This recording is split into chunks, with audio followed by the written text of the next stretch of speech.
Bonjour à tous et bienvenue dans ce nouvel épisode de notre série dédiée à la communication en entreprise. On se retrouve aujourd'hui avec Charline. Et donc Charline, comme on vient de le voir à travers nos deux témoignages, il faut repenser sa façon de communiquer.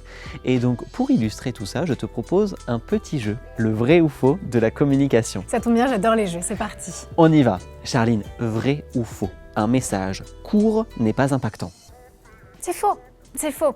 48% des employés et 53% des managers affirment effleurer le burn-out au travail. D'accord? Donc quand on sait ça, il y a un vrai enjeu pour la communication interne d'alléger cette charge mentale. Donc, quand on lance une communication, pas de détail où on se fait plaisir, nous communicants, on part sur un message, une information, une action.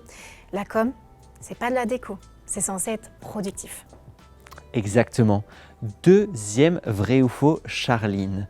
Vrai ou faux, les employés aiment recevoir toute leur communication par email. Non, vous le savez, c'est faux. C'est faux. Un employé il reçoit entre 30 et 40 emails par jour. Et 84% d'entre eux sont liés à de la communication interne. Et dans tout ça, il y a 30% qui ne sont pas lus. Évidemment, souvent, c'est la communication interne. Et donc, nous, communicants, on passe en moyenne 40 heures par mois à créer des newsletters. C'est énorme ce temps qu'on passe là, et puis malheureusement, ça va finir dans la junk ou dans la poubelle. Les comptes ne sont clairement pas bons. Donc, l'objectif, ce qu'on va travailler ensemble, c'est faisons moins, faisons mieux, et on évite la surcharge email indigeste qu'on se prend tous les jours. Absolument. Un petit dernier pour la route. Vrai ou faux, Charline?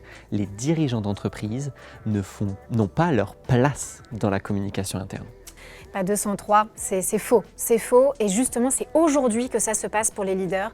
En revanche, on n'est pas sur une communication informative, à vertu informative, on est sur une communication à vertu humaine, à vertu proximité. Et c'est là où les managers, les leaders vont pouvoir répondre à la première qualité qui est recherchée auprès des employés, c'est l'authenticité.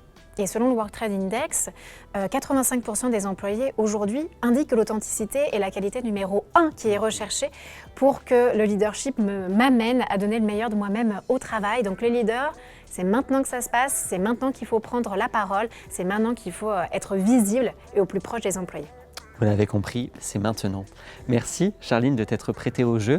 Ce que je vous propose, vous qui nous regardez, c'est de vous donner rendez-vous dans les prochains épisodes où on ira justement voir en détail, étape par étape, comment mettre en place tout ça.